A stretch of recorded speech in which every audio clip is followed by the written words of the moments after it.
I have Krystal Simpson on with us today. Krystal is my sister. She lives in Trinidad, and I brought her on so we could talk about the topic of business development.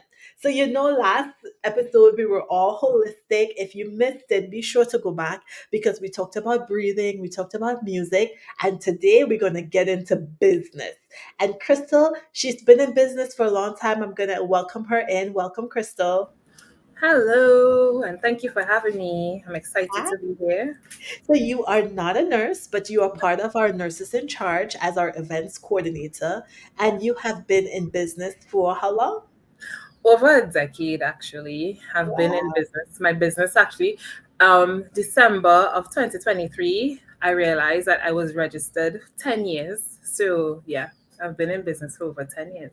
Awesome, awesome. Well, your business has collaborations with my team. So when we offer value and visibility, a lot of the people who are coming into Preservers of Life, they are new to business. They may be a nurse or a nurse practitioner. And it's all exciting when you start a business and you're like, I have my LLC and I have everything set up. But then you sit a year, 2 years, and you have no business. So we are going to just have a real conversation of what that feels like emotionally, how some tips, tricks, how to get over some of the hurdles and Mhm. actually run a business. Yes. So, you ready? Yes, I am. I am. I'm Let very me go. ready. Let me go. Let's Let me go. go. Let me go. Yes. Let's do this. So one of the first things, I wasn't going to be too long, but I wanted to talk a little bit about the difference between an employee versus an employer mindset. And I have hired you from the get-go. You have been my business mentor and coach, Mhm. and one of the many business mentors and coaches because of this. When we go to school as a nurse, we are not learn we it's just a job. It's Mhm. not about running a business. There's Yes. somebody to run the business. We just have a Correct. job. So when you start a nursing business or a coaching business, Mhm. your mindset have to change, and that is sometimes is the hardest thing. Mhm. Correct. It is. It is the mindset, and yes. So the mindset between the employee and the employer, because as you said, starting off in the business, you would have been an employee for many years, and what usually tends to happen is that you're accustomed to taking instructions, but now as a business owner, you have to be the one to take the lead. You are to be the one to, if you have a team, to give instructions. If you don't have a team, you are the one to know what the next step is that you're going to take and take that step. And Crystal, I'm just going to be honest with you. I Hmm. think this is that, and I talk about it all the time. I think that's one of the biggest things as new business owners. Usually we think, oh, we have to be making a lot of money in order to have a team, right? Yeah. So we start off and we doing everything by ourselves. We Hmm. provide the service, we're doing the marketing, we're doing everything we're doing for ourselves. And Yes. even if we hire somebody to maybe do our marketing, or we hire somebody to do, um, some work alongside us, we never really, for me, I should say, for me, it Hmm. still is not a team mindset. Like, this Yes. is my team and they are working for me and with me. Yes. So I've seen a lot of business owners who would have started up their team, but still either do fall into two patterns. They either micromanage or they don't know how to manage the team that they end up with, right? Because again, they always fall back into that employee mindset and thinking that we're all in this together and let's try and solve the problem together. But really and truly, you are the business owner, you are the leader, you are supposed to be one to guide your team. All right. Mhm. And so sometimes that's what happens. They fall back into that process, and then the team may not even work out, or somebody on the team takes over and is like, "Hey, what's happening? This is not your business." you know. Exactly, exactly. So yes, yes. Let me talk real talk now. Yeah. Let me tell you, and we're going to talk about money in a little bit. But when Mhm. it comes to employee versus employer, I think that's a really hard thing because if you're still working your regular job or you have a part-time job, Mhm. that money comes in like as an employee like clockwork, right? It doesn't matter what's going on. It doesn't matter. You don't have to worry about how many clients, the stream of clients, that you're gonna get paid at the end of the day. The max. Whereas as an employer, in 1 week you could lose clients, Yeah. severely disrupting your cash Right. flow, right? Yeah. So that's a whole different mindset, like the way how you even view money, like Mhm. and getting clients. What are some suggestions you would say in order to make sure that you could make payroll and make sure that you could actually, at least make when you have those fluctuations, what would you say? What's your Well, thought? well, in terms of with working with your team, just to clarify, in terms of working with your team, or with regards to the employee and employer mindset. With regards to the employee and employer mindset, like Okay. how do you breathe through times when you're like, okay, I am seeing the end of the month, we have bills coming in, but I just lost two clients, that's Right. like a little emotional roller coaster. Yes. Oh, yes, definitely. I mean, as an entrepreneur, I've been there. All right. So sometimes it's not a fun place to be, right? As an employee, as a business owner, entrepreneur. Um, However, what we have to do is to look at the bigger picture too. Sometimes that's what we tend to forget that we look at the problem at hand, and this is also where you could decide whether or not you have an employee or an employer mindset, where you look at difficulties as an obstacle or an opportunity. All right. Because if you look at not having a cash flow as an obstacle, I mean, that's the first thing that we're really, really going to think about, right? But then that's also an opportunity to find the ideal client that you're looking for. Right. It's also an opportunity to find the client that you need, right, in order to pay that particular bill or whatever it is that you need at the end of the month too. All right. So it all depends on the mindset that we tend to have, right? And also in as an employer, right, the way that you're going to actually look at that obstacle is as an opportunity. Yeah, you're going to not look at it in the way as, hey, I have this bill to pay and I don't know what's going to happen, and you feel lost and you go down that spiral. You're going to look for ways, and trust me, when you start to look for ways in order to build your business back, or to be able to get more clients or to pay that bill, you're going to find even more clients, right? Because you're going to get more opportunities coming your way, because you're going to be putting yourself out there, because you can't sit back and wait for a paycheck, because that's not happening, It's not right? gonna happen. It's not going to happen. But you're going to find yourself creating even more opportunities to get those bills paid. And I think you make a really good point, Crystal, because like I deal with a lot of new business owners, and I Mhm. noticed like one of the first things they want to stop doing as soon as the money sees up, they want to stop with the marketing. They want to stop with the Oh, yes. post. And I tell them, I say, even if you can't afford like a marketing agency, like of course, I want your business, but even if you can't afford, and I think I'm pretty reasonable, but even if you can't afford me, at least hire a VA or somebody to make sure that you still have some kind of content being put out there. Because Correct. if you disappear with your clients disappearing, then how would people even know of so you could get a streamline of clients coming in? Exactly, exactly. And in addition to that, too, sometimes too, I mean, some persons may not really have the cash flow, right? Mm, To hire a team or to hire a marketing person.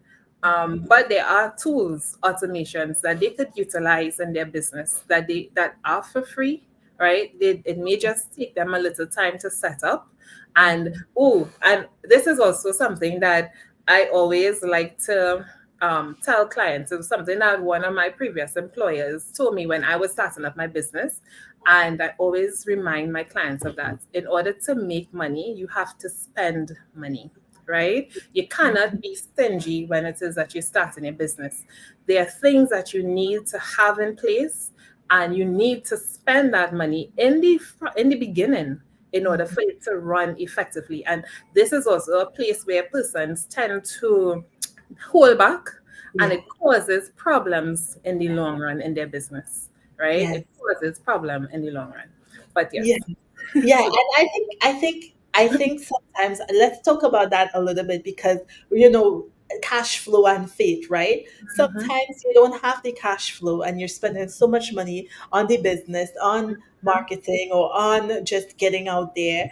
Yeah, It requires a lot of faith, yeah, right? But sometimes I feel as though some people put faith in the wrong people. And let me explain what I'm talking about. Sometimes people say, especially where people can market themselves however expert. And they have somebody help them and they have a nice website and everything.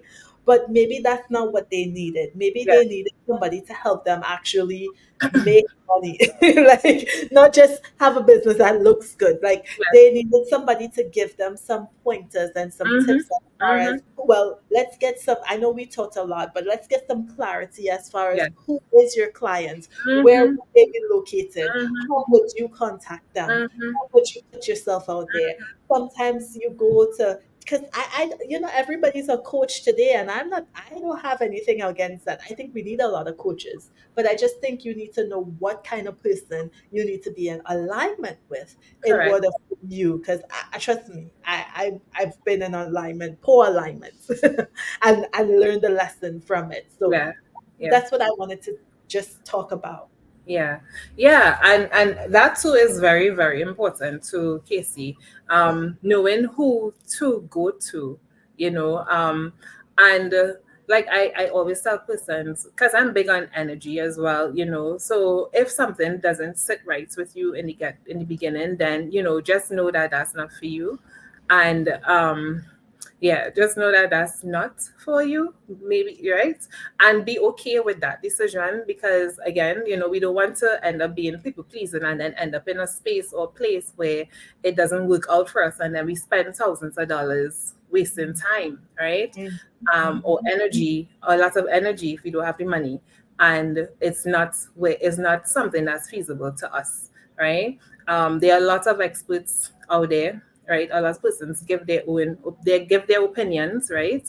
And I mean, I talk a lot from my experience, right? When I do have my clients, and I base my a lot of my training off of the experiences that I've had, right? And so, in order to help my clients as well, not to make the mistakes that I would have, but at the end of the day, it all boils down to what feels right for you, right? What feels right for you, what sits right with you, and who sits right with you as well. Yeah, and I think there are a lot of really good coaches out there. I Mm-hmm. think sometimes you just have to know where you are and Correct. what you're looking for, and then what your weakness is. Mm-hmm. Like what Mm-hmm. you just might not be good at, and then you might need some help.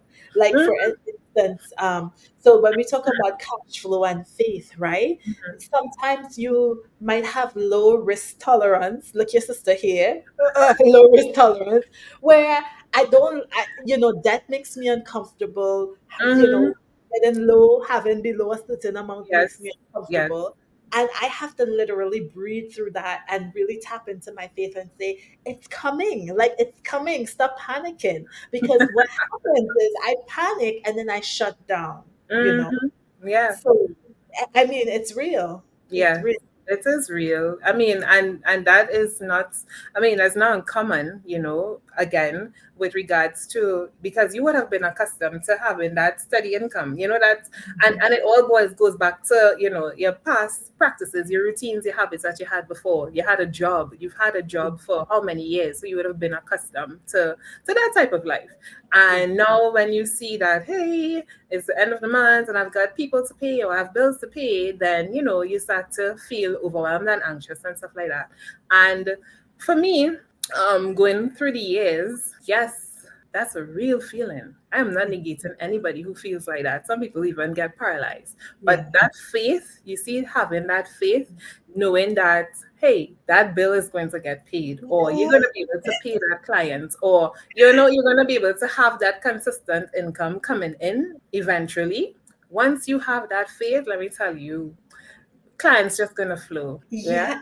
you Bills know, need but to get paid. Crystal, I think there is like, you have some coaches and they say, oh, don't be don't be irresponsible, like you need to have some steady income.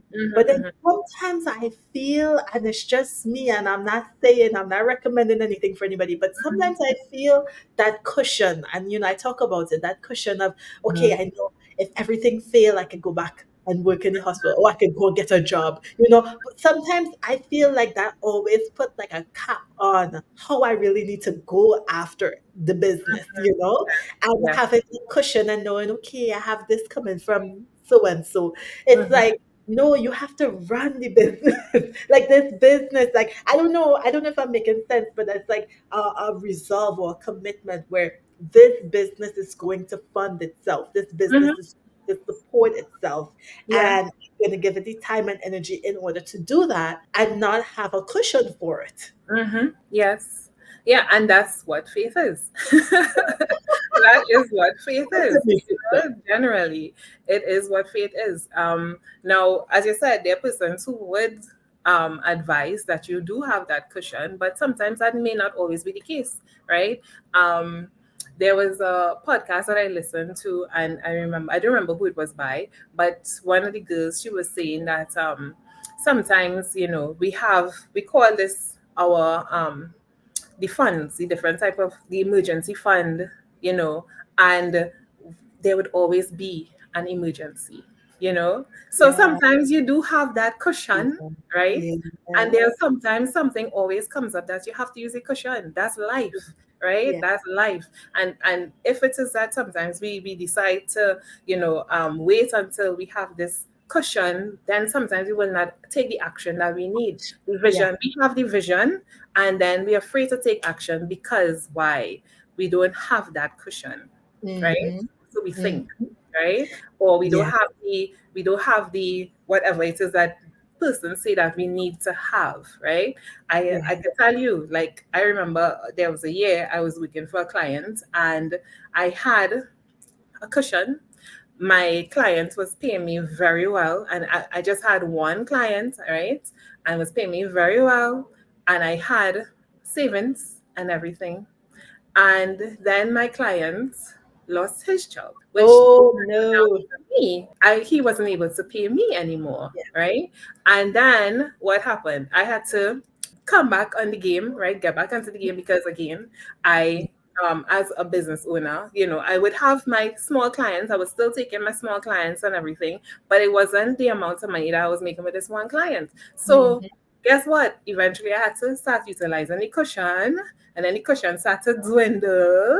And then eventually I'm like, hey, but during that time period though, I'm not gonna lie, this is where we also try to build your funnel, So you have Mm-hmm. your funnel, you make sure and see that you push your work, you push yourself, you market your business, you get those sales in so that eventually. But sometimes for some persons, that time without steady income lasts very long, That's right? true. That it lasts very long. And even if it is they want to go back into the job force, the job market, that also is another factor for them as well, right? Mm-hmm. Where it is that they may not get a job one time, or they That's may true. not get the clients one time, That's right? true. So having that faith is very important. Having that Yeah. faith to know that things are going to work out, or not just that they're going to work out, they already work out. It's just that it They're has to come into our reality. And that's they're it. already working out. I love it. I love it. And Yeah. then we're going to talk about boundaries in business as we wrap up Ooh, here, which yes, is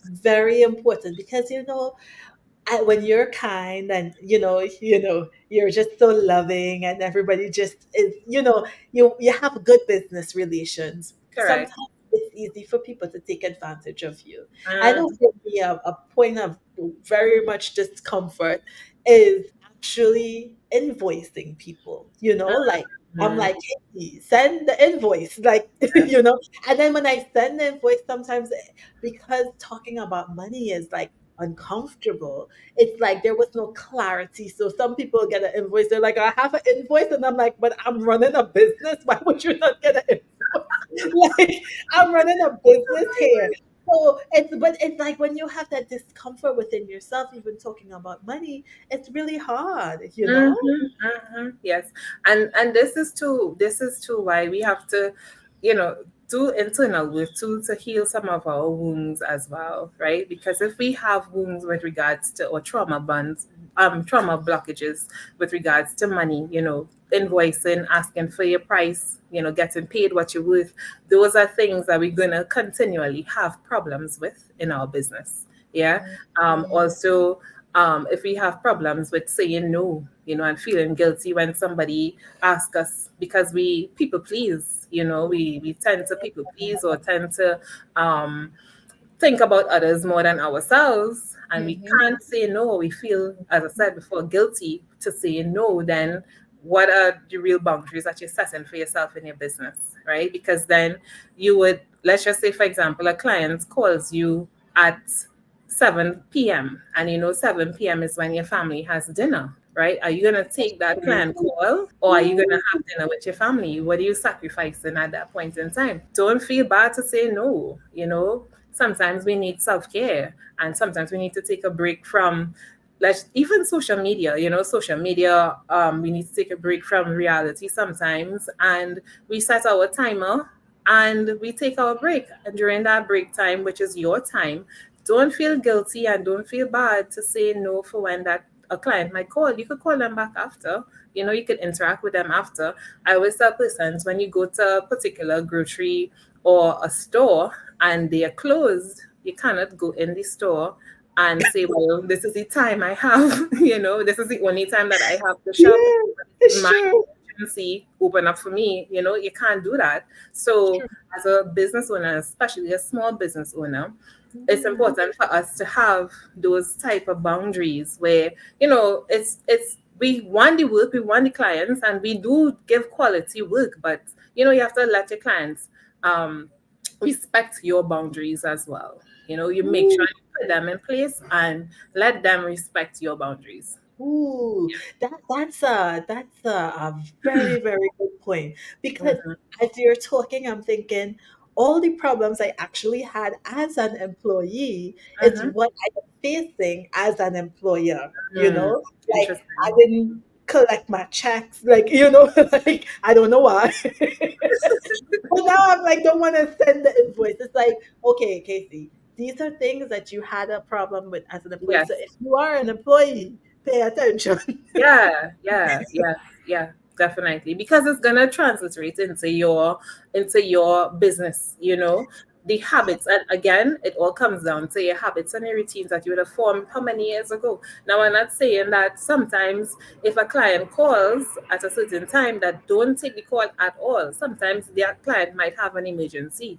But so sometimes you may need to take the call. Then Mhm. again, then you need to assess whether or not that's a real emergency because it may be an emergency to them, but when you really think of it, it's not an emergency at all. It's something that you could handle during the day, the next day, you know? So you have to weigh the pros and cons. You have, and as I said, doing business, like do what feels right for you as well, right? Mhm. Don't allow anybody on the internet to make you feel that this is how it's supposed to be done, that it's a hard and fast way. Because to be honest, everybody is just trial and error True. for everything, you know, trial and error. It's So, true, and I could get into it with like how school really messes that up because mhm, you feel like this is how I learned it, and that's why I mhm, actually extended to have an internship program yeah, because there's a big difference between what you learn in school and real world, you know. yeah, yeah, And there's you gotta learn. There are yeah. things you gotta just learn That's through it. That's experience. it. Yeah, because Mhm. as you said, school taught us that A A plus B equals C, right? Yeah. However, life is not like that. You Yes. know, A plus B equals C for you, but it might equal X for me. You Mm. understand? Yeah. So yeah, and it all, as I said, it all boils down to us as an individual, making our decisions. And yes, we could look at the examples of others. We could we could look at the lessons from other persons, take their experiences, but we don't have to make a decision that is firm and based on somebody else's opinion. I really like this. This was beautiful conversation. I hope you'll come back. If you don't know by now, she is the quiet one in the family, so she's more introverted. But you see how I get her out, and yeah, I'm all out there, yep. And I bring her here so she could share some really nice, valuable tips with you. If you are a person and you're like Crystal, and you're like, man, I have value. I just need somebody to amp me on. I'm your girl, okay? Yes. Business owner and you're like, man, I really need help with business development. Mhm. I don't know who I need and what I need and where I need to start. Definitely reach out to Krystal Simpson. She is on LinkedIn, KTAL Services. You can find her on Instagram. You can find her on Facebook, KTAL Exactly. Services for business development. But we're here to support you, especially when you're now starting off, okay? So please reach out. Krystal, it was a pleasure having you. I Thank you. hope to have you back. Yes, yes, yes. I do look forward to coming back with you and sharing some more nuggets for the people out there. So thank you very much for having me, and thank you for thank you for having me, and thanks to those of you who would contact me in the future in advance. Yes, and thank you for joining and tuning in. If you have any questions for Crystal, please be sure to leave it in the comments. And if Mhm. you have any comments or things that you heard and it really got you excited or you want to share, we will look forward to hearing your comments. Thank you Yes. for joining, and we'll see you next time.